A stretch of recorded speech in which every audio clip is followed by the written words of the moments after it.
तो पिछली वीडियो तक हमने डिस्कस कर लिया था क्यूब रूट ऑफ यूनिटी के बारे में। आज जो हम टॉपिक डिस्कस करने वाले हैं वो एक लेवल ऊपर है, या फिर उसके बाद वाला जो टॉपिक होता है generally nth root of unity. अब आप कई बच्चे सोच रहे होंगे कि भैया आपने cube root of unity discuss करा, वैसे क्वाड्रपल रूट ऑफ यूनिटी क्यों नहीं डिस्कस करा, जैसे z की पावर 4 इक्वल टू 1 क्यों नहीं डिस्कस करा। बिल्कुल सेम तरीके से आप जैसे अपन ने z क्यूब इक्वल टू 1 को डिस्कस करा है, वैसे ही आप z की पावर 4 इक्वल टू 1 को भी डिस्कस कर सकते हैं। हम इसलिए यहाँ पर डिस्कस नहीं कर रहे क्योंकि टाइम थोड़ा लिमिटेड है और अपन को काफ़ी सारी चीज़ें कवर करनी है जेईई एडवांस 2025 से पहले कॉम्प्लेक्स नंबर टॉपिक के लिए। ठीक है, उसमें सेम बस उसमें थोड़ा सा सीन ये रहता है कि अगर z की पावर 4 इक्वल टू 1 को आप सॉल्व करोगे तो आपका z की पावर 4 -1 इक्वेशन बनेगा, z स्क्वायर -1 z स्क्वायर +1 में टूटेगा, जिसके रूट आपके पास आयोटा माइनस आयोटा 1 + 1 -1 आते हैं, और वो बेसिकली जीपी में होते हैं जिनका कॉमन रेशियो आपके पास आयोटा रहता है। तो वहाँ पर अगर आप सॉल्व करोगे तो आपको बहुत ही ईजी वे में सारी की सारी चीज़ें समझ में आने वाली हैं। अब अपन डिस्कस करते हैं nth रूट ऑफ यूनिटी के बारे में। अब nth रूट ऑफ यूनिटी मेरे को आपको वैसे बताने की तो ज़्यादा ज़रूरत नहीं है, पर फिर भी अपन क्विक सारा गेट थ्रू कर लेते हैं सारे कॉन्सेप्ट के ऊपर। अब nth रूट ऑफ यूनिटी क्या चीज़ है? nth रूट ऑफ यूनिटी जैसे अपन ने क्यूब रूट ऑफ यूनिटी में डिस्कस करा था कि z cube equal to 1 type की कोई क्यूबिक इक्वेशन है, उसके अपन को पास 3 रूट निकल के आते हैं। वैसे ही अगर अपन बात करते हैं कि आज तो अपन के पास चलो उसने cube root of unity discuss करा, कल के दिन क्या पता मेंस में हमारे पास क्वेश्चन आ जाएगी 13th रूट ऑफ यूनिटी, या फिर 14th रूट ऑफ यूनिटी, या फिर 20th रूट ऑफ यूनिटी, या फिर 50th रूट ऑफ यूनिटी। तो वहाँ पर हम क्या करेंगे? तो अपन बेसिकली क्या करते हैं, इसको जनरलाइज करते हैं किसके बेसिस पे? nth रूट ऑफ यूनिटी के बेसिस पे। जैसे अपन एक इक्वेशन लेते हैं यहाँ पर, जैसे अपन के पास एक इक्वेशन है, वो इक्वेशन मेरे पास कुछ इस तरीके की है कि यहाँ पर लिखा हुआ है z की पावर n इक्वल टू 1, यहाँ पर मेरे पास लिखा हुआ है। अभी n क्या रिप्रेजेंट करता है? z की पावर को रिप्रेजेंट करता है। अगर n 1 होगा तो वे लीनियर होगा, n 2 होगा तो वे क्वाड्रेटिक होगा, n 3 होगा तो वे क्यूबिक होगा, और n अगर n है तो ये nth रूट ऑफ यूनिटी है। तो I hope you can get what is the nth root of unity, क्योंकि कई बच्चों का कंफ्यूजन इस चीज़ में रहता है कि यार जब आप क्यूब रूट ऑफ यूनिटी पढ़ ही लिया है तो nth रूट ऑफ यूनिटी पढ़ने की क्या ही जरूरत है अपने आप को। ठीक है, अब इसको सॉल्व करने के लिए यहाँ पर कोई भी फैक्टराइजेशन अपन नहीं लगा सकते। तो इसको सॉल्व करने का वही बेसिक तरीका है कि 1 को आपको यूलर फॉर्म में लिखना है, उसके बाद डी मोइट्स थ्योरम लगा के इसको फर्दर आपको आगे सॉल्व करना है। सॉल्व करने की कोशिश करते हैं। तो यहाँ पर अपने पास z की पावर n इक्वल टू, क्या मैं 1 को ऐसा लिख सकता हूँ यहाँ पर 1 + 0 टाइम्स ऑफ आयोटा, बिल्कुल लिख सकते हैं।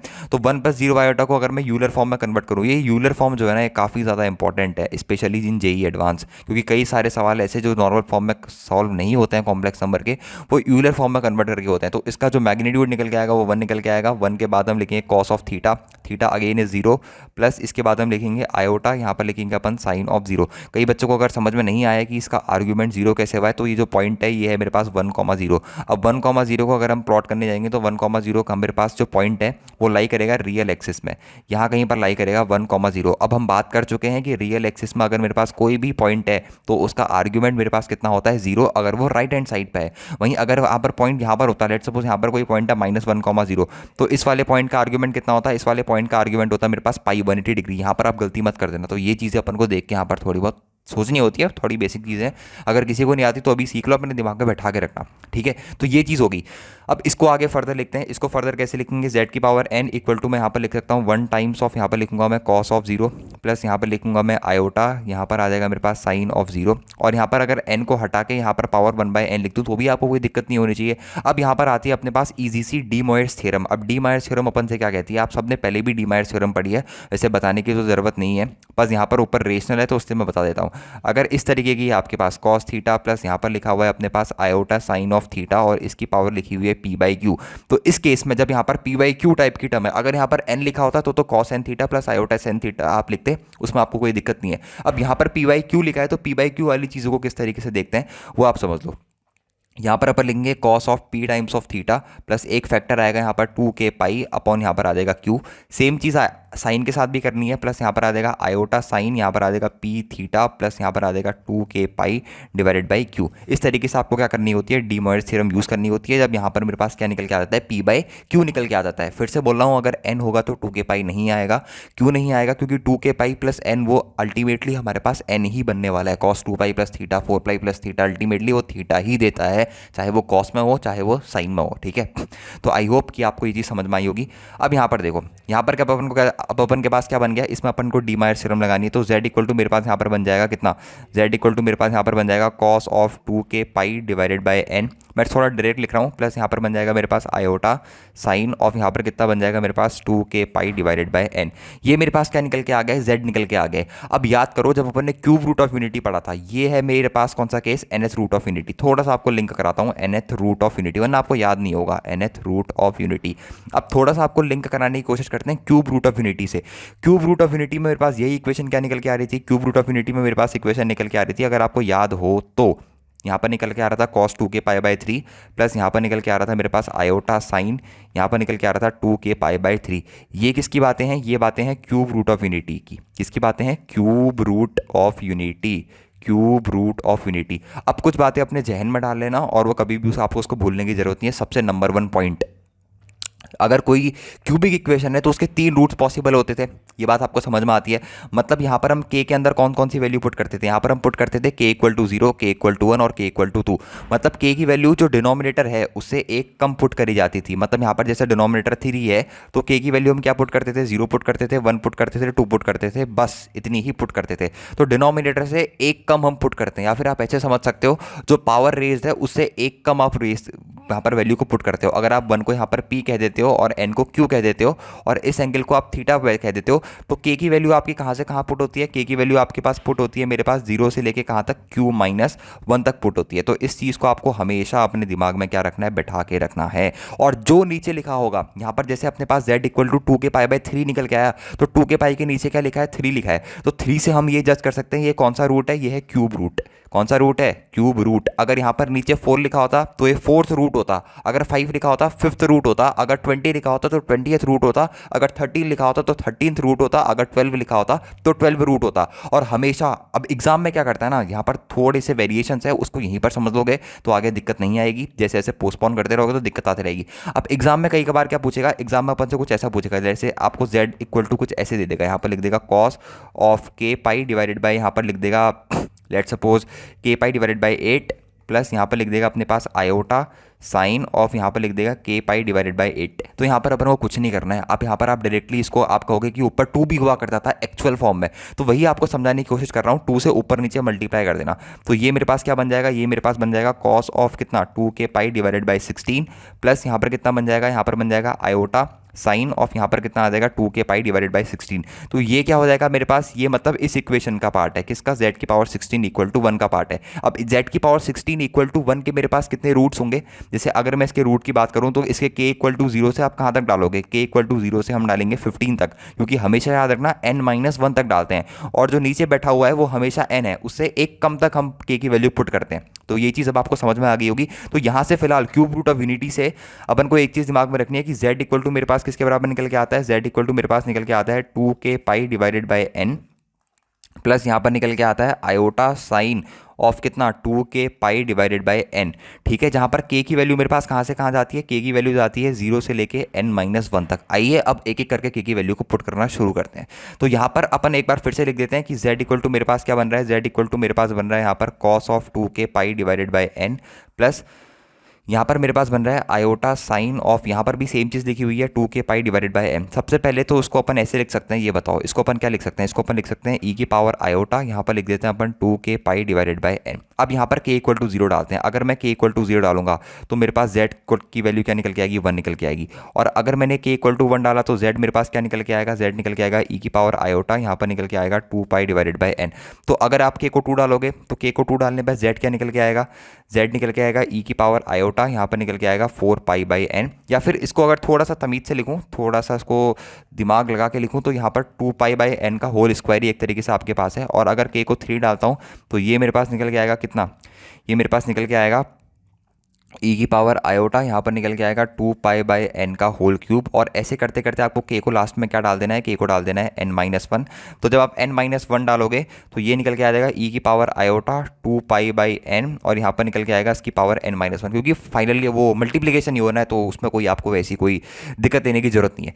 तो अगर मैं मान लो सबसे पहले जब मैंने के को 1 डाला, ध्यान से समझना, जब मैंने के को 1 डाला तो आपके पास 1 निकल के आ गया, पर जैसे ही के को 1 डाला तो ई की पावर 2 पाई बाई एन निकल के आया, फिर यहाँ पर उसका होल स्क्वायर है, फिर इसका होल क्यूब, फिर इसकी पावर 4 आ रही होगी और लास्ट में इसकी पावर n माइनस 1 आ रही होगी। तो अगर मैं लेट सपोज ये ई की power iota 2 pi by n को कुछ मान लूँ, जैसे मैंने इसको अल्फा मान लिया, क्योंकि सेम चीज़ रिपीट हो रही है तो कुछ मान लेते हैं, तो ई की power iota 2 pi by n को मैंने अल्फा मान लिया। तो अगर मैं इसे अल्फा बोलता हूँ तो ये मेरे पास अल्फा स्क्वायर लिखा हुआ है, ये मेरे पास अल्फा क्यूब लिखा हुआ है, ये मेरे पास अल्फा की पावर n माइनस 1 लिखा हुआ है, डॉट डॉट करते करते करते। तो ये चीज़ समझनी है कि z की पावर n इक्वल टू 1 जो मेरे पास यहाँ पर ये इक्वेशन दे रखी है, इसके कौन कौन से रूट हैं, एक है अल्फा, एक है एक है 1, एक मिनट थोड़ी सी गड़बड़ होगी, एक है 1 और एक है मेरे पास अल्फ़ा और एक है मेरे पास अल्फ़ा स्क्वायर और फिर है मेरे पास अल्फ़ा क्यूब, और ऐसे करते करते कहाँ तक है मेरे पास अल्फ़ा की पावर n माइनस 1 तक मेरे पास इसके ये नंबर ऑफ रूट्स प्रेजेंट है। जहाँ पर के की अल्फ़ा की वैल्यू मेरे पास क्या है ये भी याद रखनी है, अल्फ़ा की वैल्यू है मेरे पास ई की power iota 2 pi by n, ये मेरे पास किसकी वैल्यू है, अल्फ़ा की वैल्यू है। एक ये चीज़ अपने पास दिमाग में बैठा के रखना, और ये चीज़ हमेशा बैठा के रखना, जो भी पावर z की पावर जो भी होगी ना n है, तो n माइनस 1 तक उसके रूट जा रहे होंगे। जैसे अगर 3 है तो कहाँ तक जा रहे होंगे, 2 तक जा रहे होंगे। समझ में आई बात? तो ये चीज़ आपको हमेशा अपने दिमाग में बैठा के रखनी है, ठीक है, इस चीज़ में कभी भी गड़बड़ मत कर देना।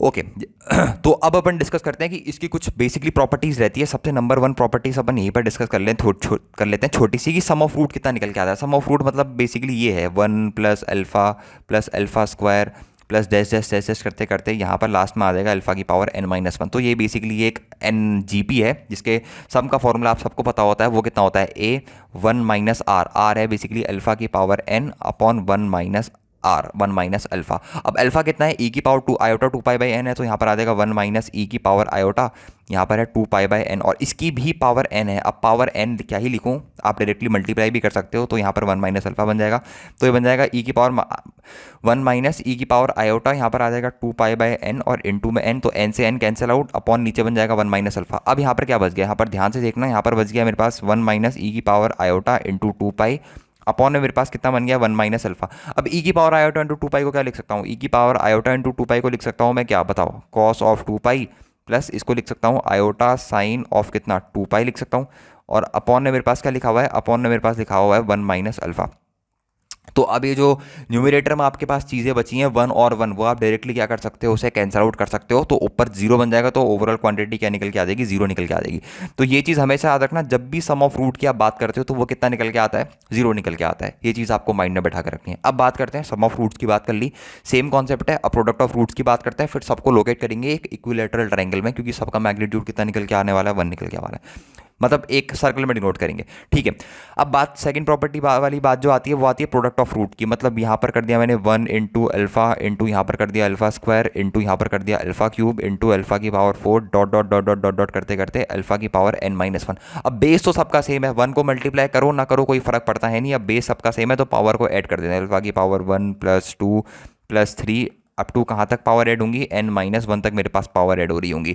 तो इसका सम कितना निकल के आ जाएगा, n इंटू, क्योंकि n माइनस 1 तक जा रही है तो n into n minus 1 divided by 2। और हमने पहले भी डिस्कस करा है अल्फा किसके बराबर है, अल्फा बराबर है ई की power iota into 2 pi by n के। तो यहाँ पर अल्फा की वैल्यू क्या कर देते हैं, सब्सटीट्यूट, तो ये मेरे पास कितना निकल के आ जाएगा, ई की पावर आयोटा इंटू यहाँ पर निकल के आ जाएगा 2 पाई बाई एन, इसकी पावर है n into n minus 1 upon 2। अब लिखने की जरूरत है नहीं, अपन को पता है, इसको अपन साथ ही लिख सकते हैं, तो 2 से 2 कैंसिल हो जाएगा, n से n कैंसिल हो जाएगा, तो ये मेरे पास फाइनली बन गया ई की पावर आयोटा पाई इंटू n माइनस 1। अब इस चीज़ को क्या लिख सकते हैं, इस चीज़ को अपन लिख सकते हैं cos of pi into n minus 1 plus यहाँ पर लिख सकते हैं अपन iota sine pi into n minus 1। अब ये चीज़ बताओ, अब इसके दो रास्ते खुल जाते हैं, बेसिकली ये वाली जो इक्वेशन है ना, इसके दो पार्ट खुल जाते हैं।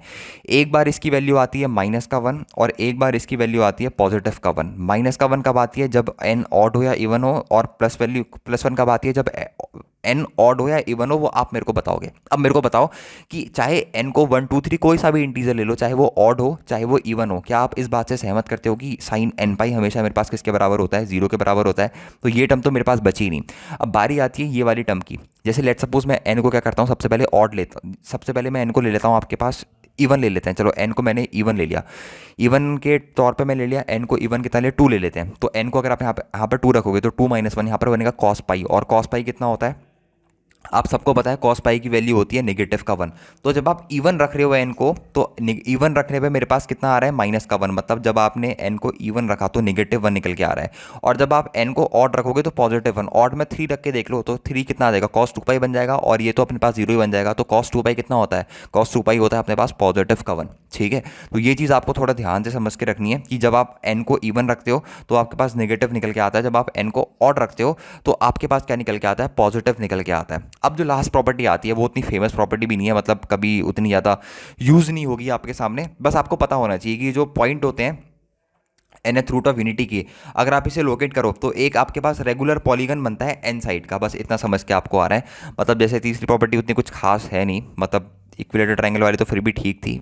यहाँ पर जैसे आप इसको अगर रोकेट करोगे एक सर्कल में इन सारे के सारे रूट्स को, एक मिनट यहाँ पर अब सर्कल बनेगा नहीं मेरे से, ये एक सर्कल है, जैसे इन सर्कल में रूट्स को लोकेट करोगे, यहाँ पर 1 को लोकेट करा, फिर यहाँ पर आपने अल्फा को रोकेट करा, फिर यहाँ पर अल्फा स्क्वायर को लोकेट करा, फिर यहाँ पर अल्फा क्यूब को रोकेट करा। ऐसे करते करते यहाँ आते हैं, यहाँ पर आपने अल्फा की पावर n-1 को यहाँ पर धीरे धीरे करके क्या करा, लोकेट करा। तो ये सब जो भी लोकेट करोगे तो इससे मिलके आपके पास क्या बनता है, एक रेगुलर क्या बन रहा होता है, पॉलीगन बन रहा होता है एन साइड्स का। ठीक है, ये वर्टिसेस जो होती हैं किसकी वर्टिसेस होती हैं, अगर आप इन सारों को कनेक्ट करोगे, जैसे 1 और अल्फा को कनेक्ट करा, फिर अल्फा और अल्फा स्क्वायर को कनेक्ट करा, फिर इसको कनेक्ट करा, फिर इसको कनेक्ट करा, ये किसकी वर्टिसेस बन रही है, बेसिकली आपकी एन साइड का एक रेगुलर पॉलीगन आपके पास बन रहा होता है। यहाँ पर लिख भी देते हैं एन साइडेड रेगुलर पॉलीगन, यहाँ पर लिख भी लो आप n sided regular polygon. N sided regular polygon आपके पास यहाँ पर बेसिकली क्या हो रहा होता है, बन रहा होता है। और ये भी देख सकते हो कि जैसे ये एंगल मेरे को मान लो पता करना है, ये एंगल कितना है, ये एंगल कितना होगा, अल्फा होगा, और ये एंगल कितना होगा, ये एंगल होगा मेरे पास 2 अल्फा।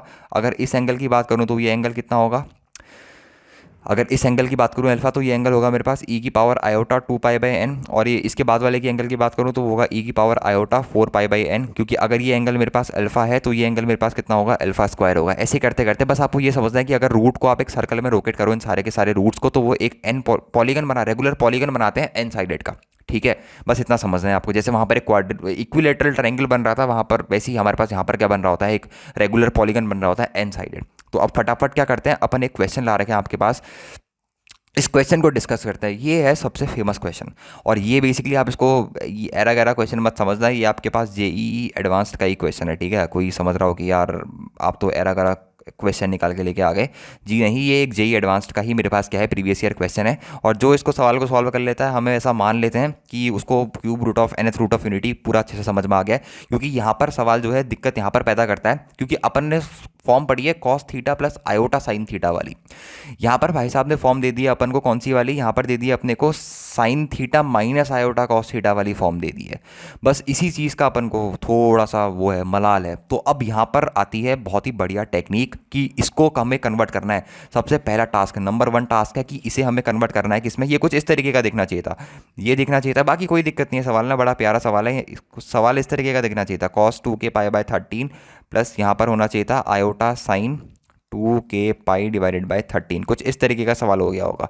आपने ये क्वेश्चन बहुत बार देखा होगा, अपनी प्रीवियस ईयर क्वेश्चंस की बुक में भी देखा होगा, अपनी मॉड्यूल्स में भी देखा होगा, और कहीं जगह भी देखा होगा, और सॉल्व भी किया होगा। पर कई बार आपका पास इतना वो नहीं होगा साहस की इस क्वेश्चन को अटेम्प्ट करा जाए। पर आज इस सवाल को अपन ख़त्म करके ही जाने वाले हैं। ठीक है, अपन को क्या है, ये अपना डिज़ायर्ड रिजल्ट है, ऐसे चाहिए अपने को भैया, अपने को तो ऐसे ही पसंद है, क्योंकि ऐसे अपन ने कभी पढ़ा नहीं जिस तरीके से इसने क्वेश्चन में दे रखा है। और जे एडवांस यही चाहता है कि आपको बस इसको इसमें कन्वर्ट करना आना चाहिए, और उसके लिए कुछ नहीं करना, बस उसके लिए थोड़ा सा आंखों में थोड़ा सा मतलब तेज़ आंखें होनी चाहिए। यहाँ पर क्या करते हैं ना, चलो टेक्निक सीखो। यहाँ पर इसमें करते क्या है, यहाँ पर साइन के आगे से लिखा हुआ है 1। अब इस 1 को मैं लिख सकता हूँ माइनस का आयोटा स्क्वायर। इस 1 को मैंने लिखा क्या, माइनस का आयोटा स्क्वायर, और यहाँ पर लिखा हुआ है मेरे पास साइन ऑफ 2 के पाई डिवाइडेड बाय 13 माइनस यहाँ पर लिखा है मैंने आयोटा कॉस ऑफ, यहाँ पर लिखा है 2 के पाई डिवाइडेड बाय 13। अब यहाँ से माइनस आयोटा पूरा कॉमन ले लेता हूँ, तो आपके पास सेम चीज़ बन के निकल के आ जाएगी, इक्वल टू 1 से लेकर 12। माइनस आयोटा मैंने कॉमन ले लिया, तो यहाँ पर मेरे पास अब क्या निकल के आ जाएगा। अब आपके पास बिल्कुल सोच रहे हो कि सर ने बिल्कुल मेरे लिए सवाल बना ही दिया। ठीक है, तो यहाँ पर आपके पास निकल के आ जाएगा कॉस ऑफ 2 के पाई डिवाइडेड बाय 13, क्योंकि माइनस आयोटा कॉमन ले लिया है, और यहाँ पर बनेगा प्लस का आयोटा, और यहाँ पर आ जाएगा मेरे पास साइन ऑफ 2 के पाई डिवाइडेड बाय 13। और इस ट्रिक को अपनी ज़िंदगी में कभी मत भूलना, क्योंकि ये सबसे मोस्ट रिपीटेड क्वेश्चन है, मोस्ट रिपीटेड फॉर्म है, क्योंकि आईआईटी ने बहुत अच्छा सवाल आपसे फ्रेम करके पूछा था। क्योंकि इस 1 को, यही 1 का कमाल है, 1 को अपन को क्या लिखना है, 1 को अपन को लिखना है माइनस का आयोटा स्क्वायर, और यही चीज़ आपको देखनी है। जिसने ये चीज़ देख ली उसके लिए सवाल कुछ बचा ही नहीं। अब बारी आती है इस पूरे पार्ट की, इस पूरे समेशन की। अब मेरे को ये बताओ, अब आप बताओगे, अब आपका टेस्ट है, अब आपका टेस्ट ये है कि ये जो चीज़ लिखी हुई है ना, कॉस 2 के pi divided bye 13 plus iota sine 2 के पाई डिवाइडेड बाय 13, यहाँ पर इसको किनारे में लिख भी देता हूँ, या फिर पहले मैं ये लिखता हूँ यहाँ पर, ये बताओ पहले, कॉस 2 के pi divided by n plus iota sine 2 के पाई डिवाइडेड बाय एन, ये क्या था मेरे पास, ये था मेरे पास nth रूट ऑफ यूनिटी। तो ये कौन सा रूट होगा, यहाँ पर मेरे पास क्या लिखा है, यहाँ पर मेरे पास लिखा है n की जगह 13, यहाँ पर लिखा है 2 के पाई डिवाइडेड बाय 13 प्लस यहाँ पर लिखा हुआ है मेरे पास आयोटा साइन ऑफ 2 के पाई डिवाइडेड बाय 13। अगर ये nth रूट ऑफ यूनिटी है तो क्या मैं ये कह सकता हूँ ये कौन सा रूट होगा, ये होगा z की पावर 13 इक्वल टू 1 वाला रूट होगा। बिल्कुल भैया आप सही कह रहे हो। तो इसके कौन कौन से रूट होंगे, एक रूट होगा इसका 1। 1 कब होता रूट, 1 हमारा रूट तब आता है जब अपन k को 0 पुट करते हैं। तो यहाँ पर देखने वाली चीज़ है, यहाँ पर k कभी 0 हो ही नहीं रहा है, तो यहाँ पर 1 रूट मेरा आ ही नहीं रहा होगा। यहाँ पर पहला रूट आ रहा होगा अल्फा, दूसरा रूट आ रहा होगा अल्फा स्क्वायर, तीसरा रूट आ रहा होगा अल्फा क्यूब, और लास्ट में कहाँ तक जाता है, अल्फा की पावर 13 तक नहीं जाता है। यहाँ पर जितनी भी पावर दे रखी होती हैं या फिर जो भी बेस आपका प्रेजेंट है उससे एक कम तक रूट जाता है, यानी कि बताओ कहाँ तक जाएगा, अल्फा की पावर 12 तक जाएगा। यहाँ पर वैसे दे भी रखा है k equal to summation k equal to 1 से लेकर 12, समेशन k इक्वल टू 1 से लेकर 12। तो z की पावर 13 इक्वल टू 1 जो हमारे पास 13 रूट ऑफ यूनिटी है, उसके कौन कौन से रूट्स हैं, alpha, alpha square, alpha cube, alpha की पावर 12, ये डैश डैश करके यहाँ अल्फा की पावर 12 तक। तो बेसिकली समेशन का मतलब ये है कि इन सबका सम अपन से पूछ रखा है, तो कोई दिक्कत नहीं है। यहाँ पर अपन लिख देते हैं माइनस आयोटा, यहाँ पर लिखा हुआ है alpha plus alpha square plus alpha की पावर 3 प्लस डैश डैश करते करते यहाँ पर प्लस लास्ट में लिखा हुआ है अल्फा की पावर 12। अब अपन को एक प्रॉपर्टी पता है nth रूट ऑफ यूनिटी से कि इन सबका जो सम होता है ना, यानी कि 1 plus alpha square plus dash dash करते करते यहाँ पर अपन के पास अल्फा की पावर 12 है, इन सबका सम अपन के पास 0 निकल के आता है। तो अपन को ये वैल्यू चाहिए, तो ये वैल्यू किसके बराबर निकल के आ गई, alpha plus alpha square plus dash dash करते करते अल्फा की पावर 12, ये वैल्यू निकल के आ गई है -1 के बराबर। यानी कि ये पूरे की जगह अपन कितना पुट कर सकते हैं, -1 पुट कर सकते हैं। तो फाइनल आंसर कितना आ गया, ये आ गया माइनस आयोटा इंटू माइनस का 1, तो final result will be iota. ठीक है, वैसे मल्टीपल करेक्ट वो ऑब्जेक्टिव में था, मैंने डायरेक्टली ऐसे लिख लिया क्योंकि मेरे को देखा, मैंने लिख लिया। ठीक है, तो ये जो क्वेश्चन है ये सबसे फेमस क्वेश्चन है। ठीक है, ये सबसे फेमस क्वेश्चन है, ये आपको समझना है, ये है मेरे पास सबसे फेमस क्वेश्चन। तो यहाँ से आपको हर एक पॉइंट, हर एक theory nth root of unity याद होनी चाहिए। मैं फिर से बोल रहा हूँ, आप फोर्थ रूट ऑफ यूनिटी भी निकाल सकते हो, क्योंकि कई बच्चे यही सवाल पूछते हैं कि भैया हम क्यूब रूट ऑफ यूनिटी तो निकाला, फोर्थ रूट ऑफ यूनिटी भी निकाल के बताओ। तो फोर्थ रूट ऑफ यूनिटी भी आप निकाल सकते हो, बस आपको z की पावर 4 इक्वल टू 1 को सॉल्व करना है। फिर से बता दे रहा हूँ, +1 -1 आयोटा माइनस आयोटा ये रूट आ रहे होंगे, ये जीपी में होते हैं जिनका कॉमन रेशियो आयोटा होता है। सॉल्व नहीं कर पा रहे हो तो एक बार कमेंट सेक्शन में लिख देना, अपन अगली वीडियो में फोर्थ रूट ऑफ यूनिटी को भी लेंगे, पर उसको सॉल्व करके कोई फायदा नहीं है। जो ब्रह्मास्त्र है वो अपने पास है nth रूट ऑफ यूनिटी। इसकी सारी प्रॉपर्टीज, ये लास्ट वाली प्रॉपर्टीज को मैं ये तो नहीं कहूंगा कि इतना फोकस रखो, बस हाँ बस दिमाग में बैठा लेना कि जो रूट्स होते हैं अगर आप इसे सर्कल में प्लॉट करें तो एक रेगुलर पॉलीगन बनाते हैं, जिसकी एन साइडेड रेगुलर पॉलीगन बनाते हैं, जहां पर अल्फा की वैल्यू कितनी होती है e की पावर आयोटा 2π/n, और इनके जो सम होता है 1 plus alpha square up to alpha की पावर n-1 ये 0 होता है, और इनका जो प्रोडक्ट होता है 1 इंटू अल्फा स्क्वायर की पावर अल्फा n-1 ये -1 देता है जब n मेरे पास इवन होता है, एंड इट विल गिव +1 जब n मेरे पास ऑड होता है। तो और ये जो सारे केसेस, ये जो एक आध केसेस मैंने आपको बताया, ये चीज़ पीछे पूछी थी, तो ये चीज़ अपन को काफ़ी ध्यान में रखनी है, क्योंकि कई कबार अपन से बिल्कुल स्टैंडर्ड सवाल पूछता है। और ये है अपने पास छोटी सी de Moivre's theorem. De Moivre's theorem भी काफ़ी इंपॉर्टेंट है, सही कई बार काफ़ी जगह लग जाती है, पर पता नहीं चलता कि डी मोवियर्स थ्योरम यहाँ पर लगानी है, पर लग जाती है। तो ये भी अपन को काफ़ी इंपॉर्टेंट, ये भी अपन को याद रखनी है। ठीक है, तो फिलहाल अगर आपको वीडियो समझ में आ रही है तो प्यारे प्यारे कमेंट्स कर दिया करो, जिसके लिए अपन वेट करते हैं, बाकी तो कुछ अपन बोलते नहीं है। बस एक कमेंट कर दिया करो कि हाँ मतलब सही लगी, क्योंकि कई बच्चे देख रहे थे फिर बोलते नहीं है, फिर मेरे को लगता है कि समझ में आई भी होगी या नहीं आई होगी वीडियो, क्योंकि ये सारे टॉपिक्स काफ़ी इंपॉर्टेंट है, जो एडवांस पॉइंट ऑफ व्यू है। ठीक है, तो आज की वीडियो में इतना ही रखते हैं, कल से अपन स्टार्ट करने वाले हैं कॉम्प्लेक्स नंबर का सबसे इंपॉर्टेंट पार्ट, एकदम जे एडवांस लेवल वाला पार्ट। सबसे पहले डिस्कस करेंगे स्ट्रेट लाइन्स, फिर सर्कल्स, फिर एलिप्स, पैराबोला, और जो भी इंपॉर्टेंट चीज़ें बचेंगी, क्योंकि आर्ग्यूमेंट वाली वीडियो जो है वो अपन ने पहले ही बना दी है, अभी तक नहीं देखी है तो आर्ग्यूमेंट वाली वीडियो देख लेना, चैनल पे ही पड़ी होगी। बाकी कल से तैयार रहना स्ट्रेट लाइंस की वीडियोस के लिए। फिलहाल इसके क्वेश्चन अगर देखूंगा, अगर कुछ अच्छे क्वेश्चन लगे टफ तो उसके क्वेश्चंस लाऊंगा, वरना आप खुद ही ट्राई कर लेना, और कोई क्वेश्चंस नहीं आएंगे तो टेलीग्राम चैनल पर मेरे को भेज देना, उसके सॉल्यूशंस फिर अपन यूट्यूब पर पोस्ट कर देंगे। तो आज की वीडियो में इतना ही रखते हैं, मिलते हैं नेक्स्ट वीडियो में। Okay bye.